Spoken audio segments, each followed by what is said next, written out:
Bom, boa noite a todos, a todas. Para mim é uma honra estar aqui e uma grande responsabilidade, porque eu estou falando com gente basicamente, majoritariamente jovem e que tem a responsabilidade de fazer esse país ser um país do qual a gente possa se orgulhar.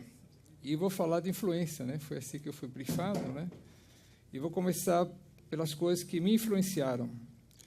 Primeiro foi a história dos meus pais. Meus pais eram judeus, já faleceram, viviam na Polônia, nos anos 30, na época que Hitler assumiu o poder na Alemanha, e eles ficaram atentos ao que estava acontecendo, ouviram e souberam dos discursos do Hitler, do que ele planejava fazer, do que ele anunciava que ia fazer. Tudo que ele fez, ele avisou antes. E eles se perceberam que coisa boa não vinha. E eles falaram, bom, estamos aqui, o Hitler avisou que vai invadir a Polônia, que vai matar os judeus. Ele disse tudo o que ele ia fazer, ele escreveu. E eles tentaram convencer as suas famílias, seus pais, seus irmãos, seus tios, seus avós, seus primos, a sair, porque seria difícil resistir. Não conseguiram, mas eles foram embora, um mês antes do Hitler invadir a Polônia. E o que aconteceu, basicamente toda a família deles, todas as famílias foram massacrados, morreram, pais, tios, irmãos, irmãs. Eles sobreviveram, eu nasci depois, eu estou aqui por causa disso, mas essa história teve uma grande influência sobre mim, porque percebi como é importante estar atento aos sinais, às evidências. E, por incrível que pareça, a sociedade, as pessoas, supostamente racionais, ao longo da história da humanidade, inclusive hoje, não ficam atentos aos sinais, às evidências, e agem depois da porta arrombada. Por exemplo, hoje, todos os sinais estão sendo dados, enviados a todos, dizendo, olha, temos que mudar nossa forma de viver, de se comportar, de consumir, de produzir. Nosso modelo de desenvolvimento, estamos esgotando os recursos naturais que nos dão a vida, estamos acabando com a biodiversidade, estamos aquecendo o planeta, e os cientistas, não supostamente aqueles que os profetas do Apocalipse, os cientistas nos dizem que se a gente não mudar essas coisas, a humanidade corre risco de extinção e o processo pode se tornar irreversível como câncer se a gente não tomar providências drásticas nos próximos 20 anos. E a gente age, em geral, como se todos os sinais não fossem dados. Então, por isso que eu estou, inclusive, envolvido, junto com outros, pelo movimento da sustentabilidade, que é a mudança do modelo de desenvolvimento. Isso, ao longo da minha vida, sempre me fez tentar ver o que está acontecendo, quais são os sinais, quais são os riscos, e agir preventivamente ou agir construtivamente. Isso teve uma grande influência sobre mim. Segundo, eu nasci em Israel, que naquela época era Palestina. A situação era muito difícil. Tinha guerra, muitas carências, mas todo mundo sabia, e isso era uma cultura geral, da sociedade e dos governos. O país vai melhorar, vai ter futuro, se as crianças fossem cuidadas. Tudo para as crianças. Saúde, educação, proteção, alimentação.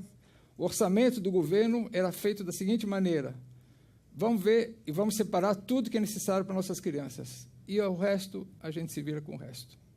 As famílias faziam a mesma coisa. Por isso que eu pude estudar, pude crescer, pude ter proteção. Isso sempre ficou na minha cabeça. Quando a gente fala de projeto nacional, projeto para o país, é isso.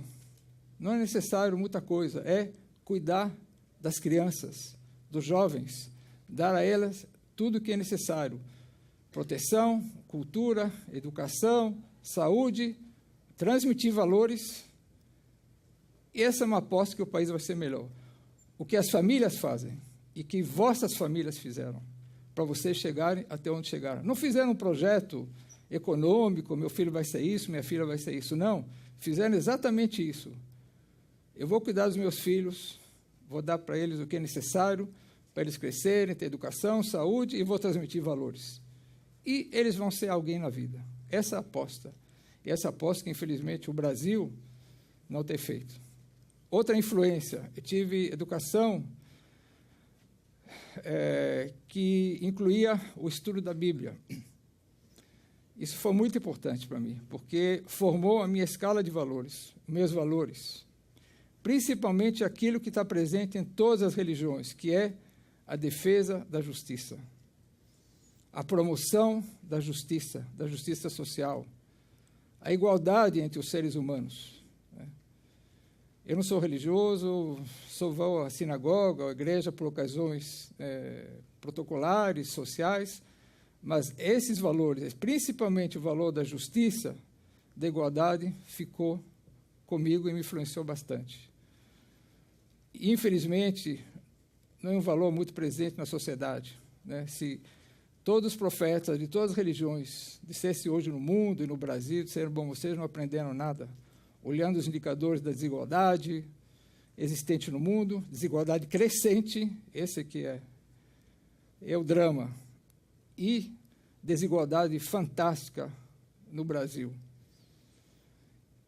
Pela justiça social, muitos deles perderam a vida, lutaram e perderam a vida, enfrentaram resistências e interesses. E se viesse hoje aqui, descesse hoje no Brasil, certamente seriam taxados de retrógrados, de comunistas, e pode ser que seriam levados à fogueira ou à cruz, como muitos deles foram levados. Mas isso me influenciou bastante. E uma outra influência decisiva na minha vida é a minha mulher, porque ela traz consigo, mais do que eu, os valores femininos.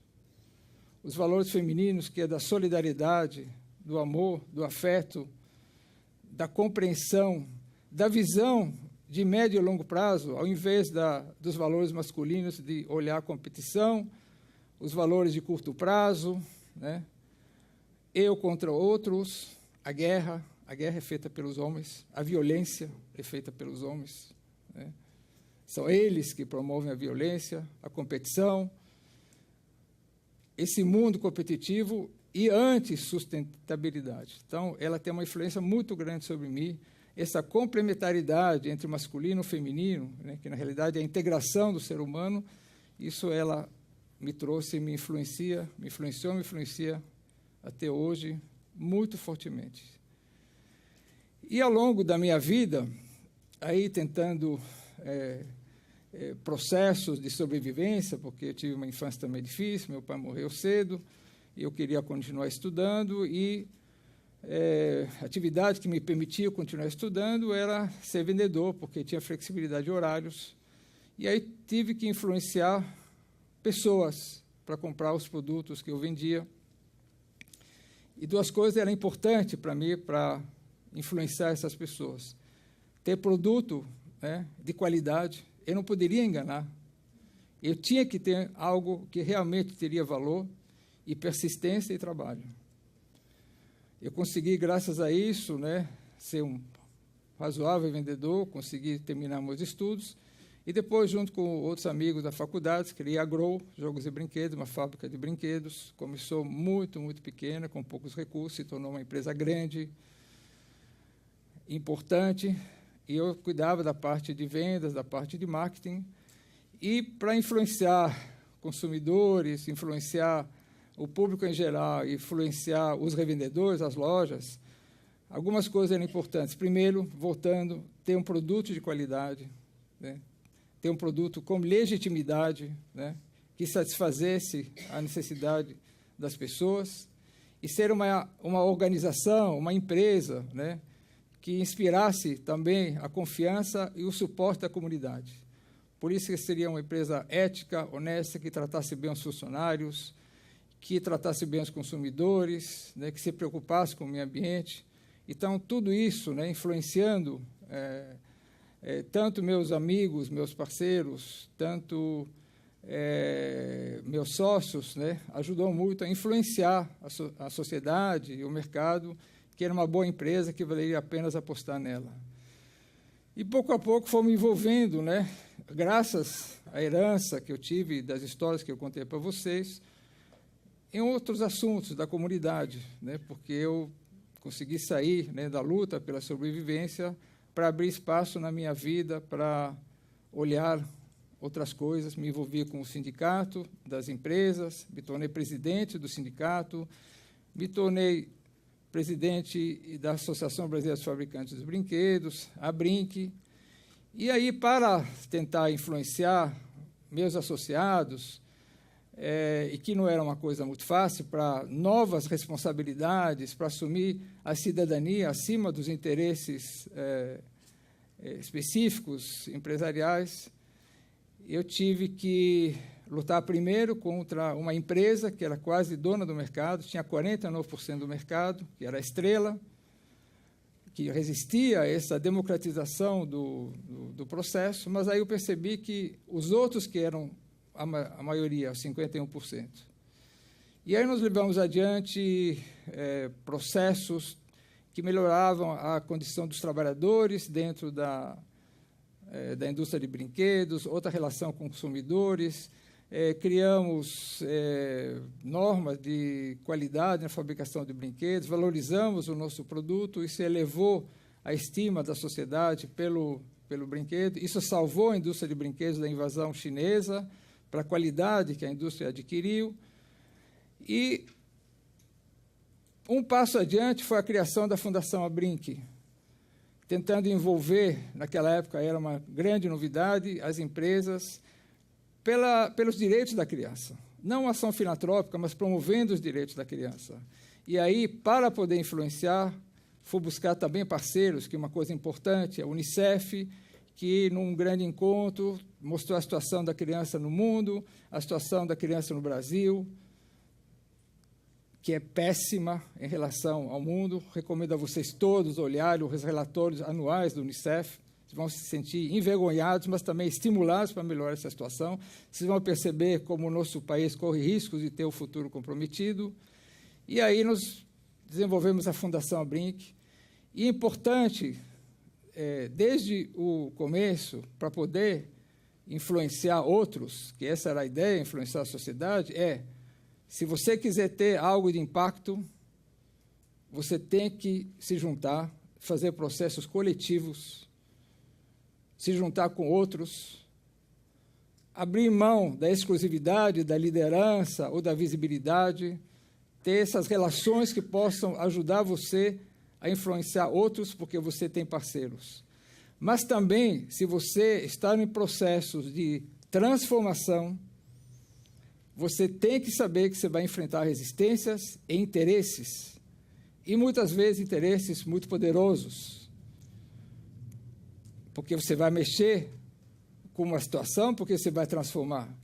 Isso envolve riscos. Quanto mais profundamente você vai tocar nos assuntos, quanto mais você perceber a resistência, você vai saber que você está tocando em coisas importantes.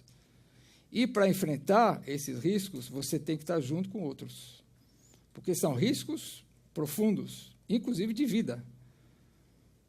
Porque quem tem interesses contrariados nem sempre é civilizado, especialmente se tem interesses escusos e interesses marginais. E por isso que você tem que se ancorar em outros. Você tem que se ancorar em outros. Mas o que torna você influenciador é a legitimidade das tuas causas. Você tem que saber e todo mundo tem que perceber que tuas causas são legítimas, são nobres. Isso te dá a força de continuar, te dá a coragem, mas faz com que você também possa conseguir influenciar outros e chamar outros para se juntar a você, porque sabe que é uma causa legítima. Isso foi com a Fundação ABRINC, isso foi na criação de um movimento chamado PNBE, que, na democratização do país, juntou empresários que mostraram que existe outra visão empresarial, mais social, mais ética, se contrapondo à voz empresarial daquela época, que era das grandes entidades empresariais com a Fiesp, grandes apoiadores, em todos os sentidos, da ditadura militar e de tudo que a ditadura militar fez para as pessoas. Imagina você que não era uma coisa fácil.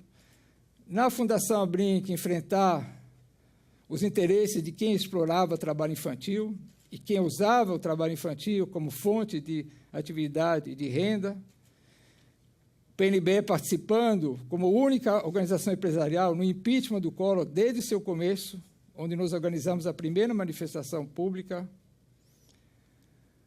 Depois, abrindo espaço entre empresários mais conscientes, com organizações sindicais, com partidos políticos, enfim, fazendo com que os empresários pudessem participar da vida política, não só financiando campanhas eleitorais, na maioria das vezes defendendo seus interesses. É uma corrupção legalizada, o financiamento de campanha, mas promovendo a cidadania e promovendo uma gestão pública mais voltada para interesse público. Depois, o Instituto Ethos, na promoção da responsabilidade social empresarial. E é importante mostrar que há muitos benefícios em participar desses movimentos e há muitos riscos em não participar. Isso é muito importante para que as pessoas possam ser influenciadas e pudessem participar. E o Fórum Social Mundial, que começou com a conversa com minha mulher, que juntou 40 mil pessoas no primeiro ano, 100 no segundo, 150 no outro, que se espalhou pelo mundo, participou ativamente da Primavera Árabe, mas porque houve legitimidade, houve participação, houve gente que pudesse influenciar outros, houve um espaço coletivo, mas, finalmente, e esse é muito importante, para você poder influenciar outros, você tem que dar o exemplo. Você tem que ser o exemplo, como diz o Gandhi, do mundo que você quer construir. Essa frase não é minha, é do Gandhi. Se você não atuar e não viver e não agir de acordo com aquilo que você prega para os outros, você perde toda a legitimidade de poder influenciar os outros. Mas se você for coerente, você tem legitimidade, você vai poder influenciar os outros e você vai poder se sentir útil e dar sentido à sua vida. Se você fizer isso, tua vida tem sentido. E não há nada melhor, nada mais gratificante e mais que traga a tua felicidade do que você dar um sentido à sua vida. Então, é isso. Obrigado.